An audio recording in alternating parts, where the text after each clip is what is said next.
Hello again, Steve here, with a few words on what I thought today about stress. A friend of mine, Lang Seitz, is doing a series of presentations now on dealing with stress. He feels it's very important for people's quality of life that they manage stress. I don't think he's of any mind, as nor am I, that stress is a bad thing.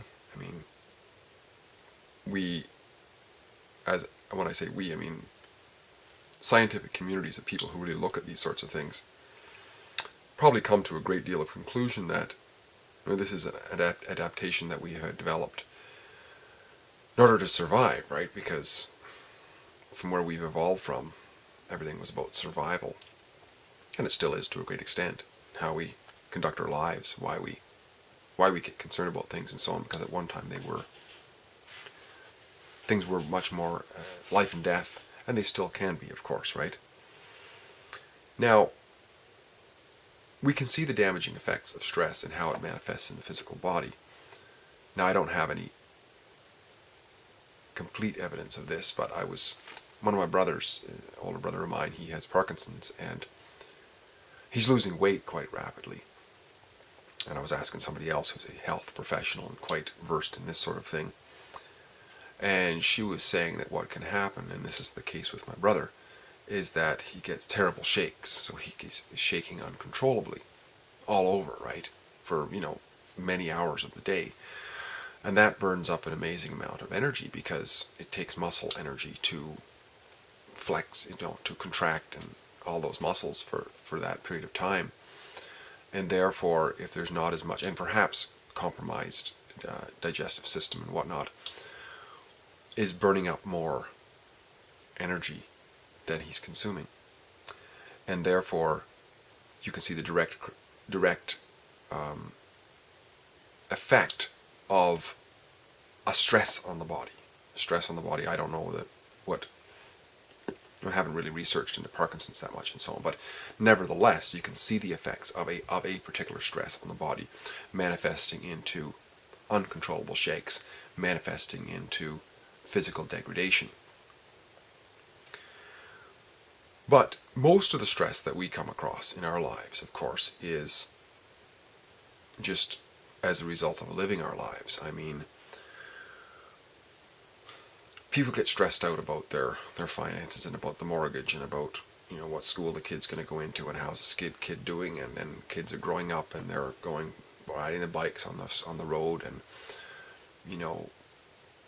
the relationships that go bad, and weight concerns, health concerns, all these sorts of things people get stressed out about, and it affects the health. Basically, bottom line is the quality of life. And most of that stress not in a good way. I mean, but we can see, if we look at it, why it is that people get stressed out. Why we get stressed out. In our history, that is, because or the value of the stress, rather, the historical value of the stress, and the reason it would have a physiological effect. You see, my understanding of it is that when we get stressed out about something, there is, as Lang talks about in his presentations, that our body, our hormone system or whatever, injects the chemicals into the blood, which then, therefore, we're going to feel it physically, because now our blood makeup is somewhat different, right? And these sort of things, cause us to be able to do almost superhuman things at times. I mean, sometimes when people have realized that a child was in danger, or the house was on fire or something, they did something that they never thought they could do, and maybe couldn't do in any other. They became super strong, for example. Or somebody gets attacked by a dog or something like that, and they don't bleed as much. Well, it's been found out that under certain stress conditions, if you get a cut, you will not bleed as much, because the body has put chemicals, automatically puts a system into action that helps the blood to coagulate quicker. All these sorts of things have a stress response physiological effect.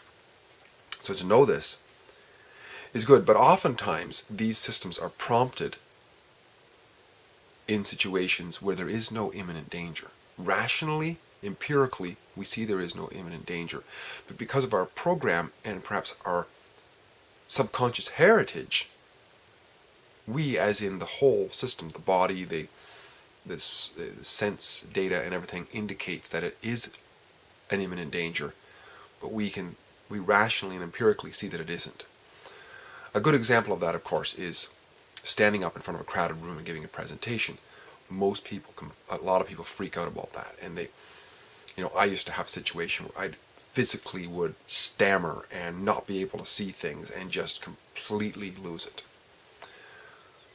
Even though I knew, rationally that nobody's going to kill me or anything like that. But that's what would happen. So knowing all of this, at least the basis of it, knowing that we have this heritage of stress response in the body as probably a survival mechanism, and knowing that many times it gets prompted unnecessarily in terms of the empirical evidence and the rational evidence, the reasoning, then we must be able to do something about it. And there are many things that people can do, of course, and I don't have a prescription for it, but there's meditation, there's relaxation, there's getting in shape, there's eating better, all this sort of stuff, becoming more healthy all around. But I say one of the things that's worked for me is the experience of getting out in front of those stress prompters. One of the big ones for me was public speaking. It is for many people because it's one of the top fears. And if we can challenge one of the top fears and realize that we can topple it, for the most part, act in spite of it, then a lot of other peripheral things that are even less become easier to deal with. So I would recommend it. I go to Toastmasters. I've encouraged many other people to go to Toastmasters. Many other people have. It has made a big difference in my life, but there's other ways to do it. There's other clubs that people can go to. There's Christopher's and there's Dale Carnegie and what have you. But the good thing about Toastmasters is the cost effectiveness is very low, or the cost is very low, and it's ongoing. You can, become a member forever if you want. And every event you can get up and speak, and you can go to different clubs, and you can get into speech contests and all kinds of challenges, which are really cool. And the other thing I found that has really helped me is just every once in a while being a complete asinine idiot in the eyes of others. I mean, just don't give a damn what other people think. And sometimes that's embarrassing for people who might be with me. Oh, I don't even know this guy, But, I mean, being a clown sometimes is just a challenge. See, perhaps it's because we're a little bit like dogs in a way. I mean, dogs are our cousins after all, as are all animals if you go back far enough. If you watch a dog pack, if you ever watched that movie which was about the wolves, I forget what it was called, but it was a movie about wolves. Mostly took place in Idaho, and these people, they lived with the wolves for a while, these wolves in a big pen in the forest, and they watched how they interacted, and everybody there was a pecking order in there, and everybody behaved in a certain way, and just behaved within the boundaries of what was acceptable in the dog pack, right? And that's the way we are as human beings, we dress in a certain way just in that side. And we speak a certain way, and it's acceptable for other people to speak a certain way because they're in a different, boundary area. And I mean, if you look at, we're slowly waking up to accepting others, but I find that sometimes it's a little bit 2 steps forward and 1 step back. Like homosexuality, not very long ago, was considered to be way outside of acceptability for anybody.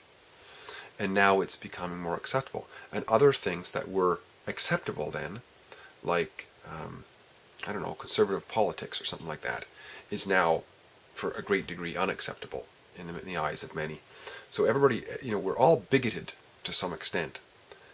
And that's probably because of our heritage. That we have this, I'm just guessing, but I'm thinking we have this genealogical heritage which predisposes us to behave in certain ways. So every time we step out of that certain way, we feel a little bit uncomfortable.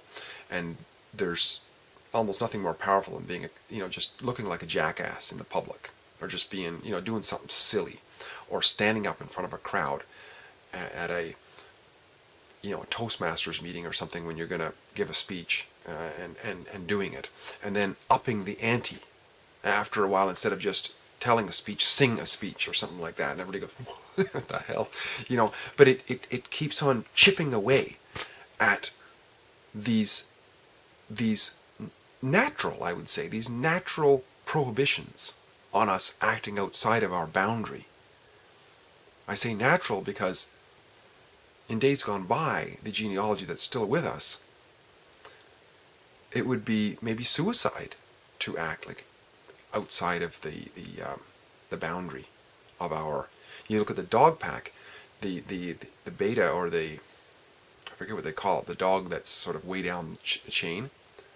I mean, he steps out of line, the alpha male comes and just tears him apart.